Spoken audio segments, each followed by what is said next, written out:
seem to get longer, even if getting up and rolling out of bed seems like the toughest thing to do in that moment, in that period of grief. And I feel like maybe grief never ends because you'll never stop missing that person. You'll never stop wishing that that person was near you. You will never stop wishing that you can go back in time to the days where they were here and everything was wonderful.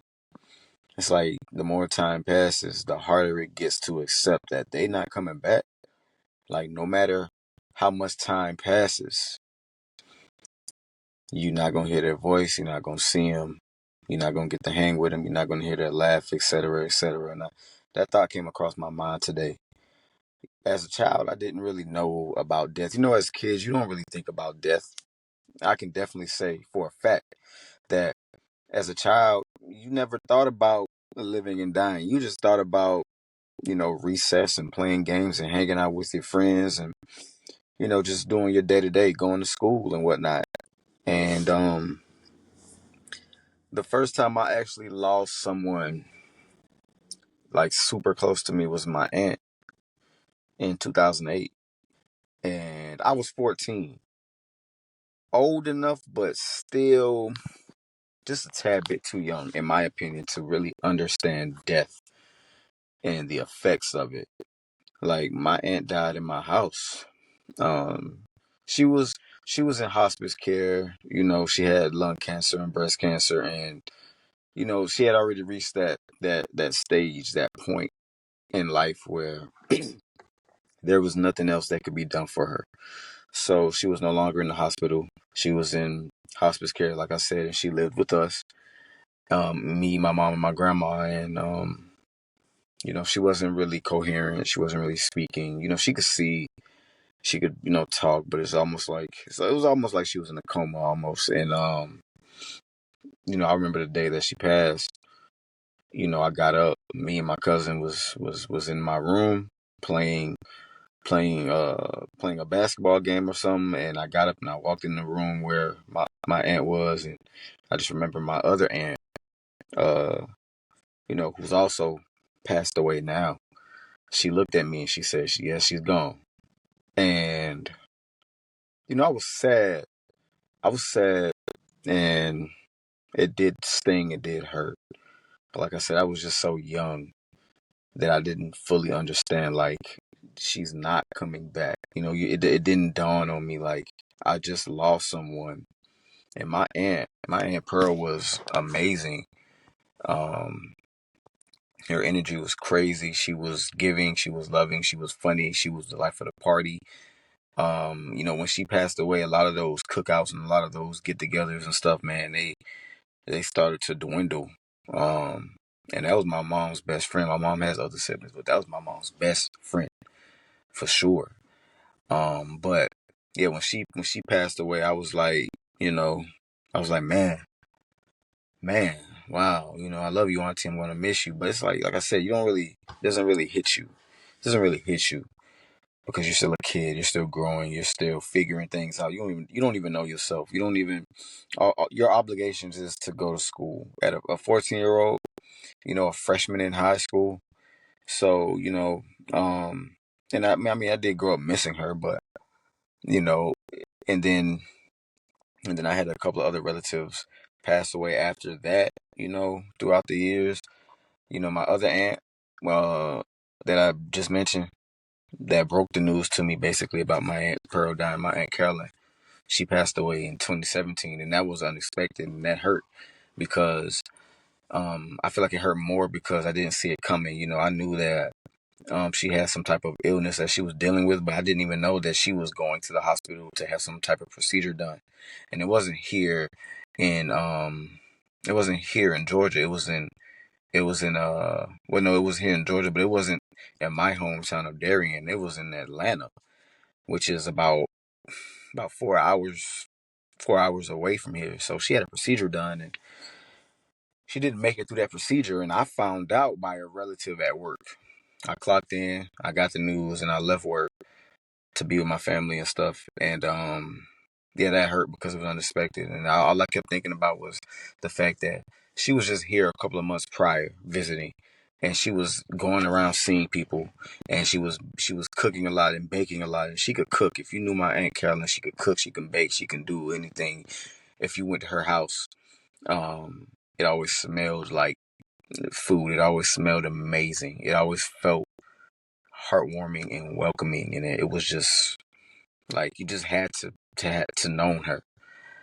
And yeah, that hurt me, And then at that point, I'm like 24 years old because yeah, she died 2 days after my 24th birthday. So I'm 24 years old. I'm older. I understand. And like I said, it was so unexpected that it definitely hurt me. And so we're dealing with that, and then eventually my grandma passing away in 2019. Um, I'm 26 years old, and watching my grandma's health dwindle over the years prior, slowly declining with Alzheimer's and stuff, and her not recognizing sometimes who I was and who other relatives were, and she already had bad eyesight, so that was tough too. And it's like I knew she was tired, um, and even though I had like made peace, so to say, with um just knowing of the fact that I could lose her at any moment. Um, when I got that phone call that she was gone, uh, I was hurt, but I prayed on the way to home, on the way back home. I prayed, and and I talked to God, and by the time I got there to my Aunt Margie's house, they hadn't came and got my grandma yet, so I still saw her. She was still sitting in that chair. She was gone. And I held my own, and I do have days where I do cry and I do get I do feel it because I grew up with this woman in my house. When my mom was at work, all the summer days and winter breaks and all this other stuff, man. That's who I was with. That's who raised me. That's who cooked for me. That's who made sure I ate breakfast or lunch and dinner, and that's who always wanted to slip some money in my hand, and just bought me random things and just checked on me. How's your day? How was school? Even when I got older, how's work? And she always gave me affirmations like, I'm proud of you. Well, confirmations that I'm doing good. And she sees me, and yeah, that hurt, losing her, and you know dealing with that. And then 2021, losing my god sister, someone that I don't even call my god sister. I called her my sister. Losing her, and I'm not going to talk about the details surrounding her death, but losing her, in the manner in which we did, it wasn't supposed to happen, and it hurt, and it still hurts to this day because I miss her. We grew up together. We went through so much together. We shared so much together, and we had plans, in our personal lives, obviously, but even together, and just being around her, just having her supporting me, and me supporting her, and just having someone to basically look up to, and get knowledge from, and gain insight from, and be motivated by, and just have a genuine person in your corner, that you can trust, and someone that's down for you and that prays for you and that doesn't want anything in return. The epitome of someone that really has you, in the human flesh. Yeah, man, losing her, tough. And then my brother, my blood brother, same father, him dying last year in 2023, just, one of the main reasons why I take my health seriously now, you losing him, with everything health wise that he was dealing with, and him being so young, just like a month or so shy of his 25th birthday, just having a child and losing him after talking to him just hours before, he passed away hurt, hurt. It still hurts because there was so much that we talked about when I visited him the day before he passed. And there was so much that we wanted to do, and we shared so many laughs. And I feel like God did put us in that room. We had those moments because he knew he was about to call him home, but still in the same breath, it's like you're not going to have those moments now. But videos and pictures, and even though those things can't do justice, it can't replace them. They will not be here. You can have those to look back on and share, and kind of soothe the pain a little bit. You can relive those moments, um, through video, through picture, and then the memories, the memories that you have that you didn't photograph, that you didn't videotape, that you can think back on, and you can still feel how you felt in a way, almost in that moment that you shared with that person. And I, and I've lost others in between all of these deaths, and just losing people sucks when you get older and you finally understand what death is. And I said all that to say that spend time with your loved ones. If you have someone in your life that you may have lost connection with, you may have fallen out because you got into a huge argument and it was some miscommunication, or if life has just torn you and someone else apart, and there's no bad blood in between you, or even if there is a way to fix it, if there is a way for you to talk and squash whatever it is that's going on, do so. Because we don't know the day, the time, the hour that we are leaving from this place. And, you know, I'd rather you, I'd rather you leave this earth knowing that you were on good terms with people that you truly do love and care for, than for you to leave and it was all because, something that could have been handled better, that could have been squashed, that you could have came back from, but you chose not to because of being stubborn, or letting people get in your ear, or feeling like you didn't want to swallow your pride, whatever it is. Some bridges that you burn, they can't be rebuilt. You know, if you try and you're not and it's not successful, then at least you try, right? But some bridges, they can be rebuilt. The person on the other end, sometimes they don't know how to start either. Just like you don't. They don't know what to say. They don't know what to do. They don't know how to act first. But they want they want that bridge rebuilt just as much as you do. So, put forth that effort. And like I said, if you don't get anything back from it, then so be it. But at least try. I don't care if it's a family member, if it's a longtime friend, if it's a coworker. I don't care who it is. Um, love your people, man. It's getting dark. Love your people because can't turn my light on because the car's not on. Love your people, because tomorrow isn't promised.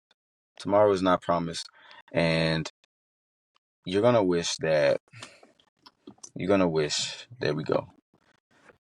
You're gonna wish that you made those amends. If that person leaves today, if something happens with that person, you're gonna definitely regret it, and you're definitely gonna wish that you had a talk. You're gonna wish that you were able to hash out whatever it is that you were going through, and you know you don't want to wait too late until you can't talk to that person and you can't look that person in the eye and you can't squash the silly beef and the pettiness that was going on. You're gonna regret all of those moments that you weren't able to have because of, like I said, being too stubborn and letting people get in between you, and just not having a good-hearted talk, and just not communicating, sitting down and being adults. You just never know what the next person is thinking until you try. And that's what I mean. That's exactly what I mean. And I just want people to understand that. You know, um My grandma used to always say, time is out for the foolishness. Time is out for the games. Time's up. And yeah, time is up. Time is definitely up.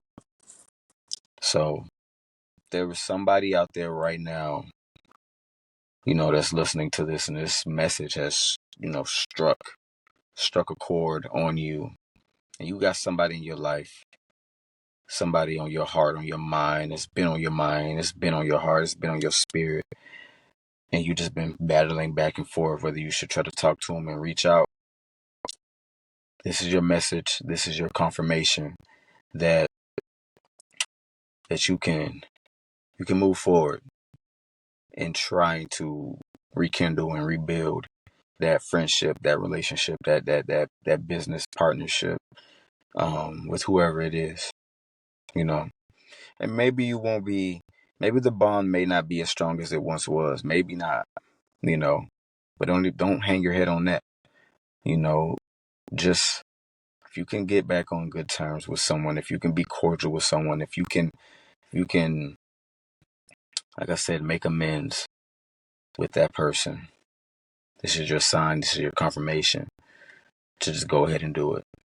You know, we are only going to live once. This is the only life that we know for sure because we are here and all we have is this moment right here.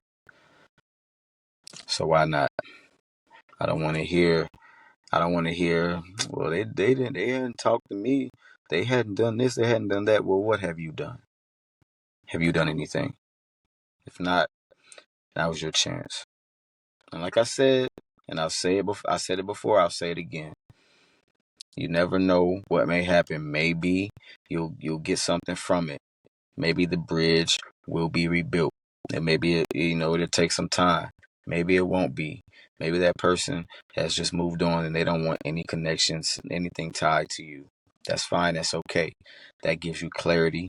That gives you the space to move on, to move forward with your life, and no longer dwell on that friendship, on that person, on that relationship, and all the answers that you may have been seeking. You have all the questions you needed.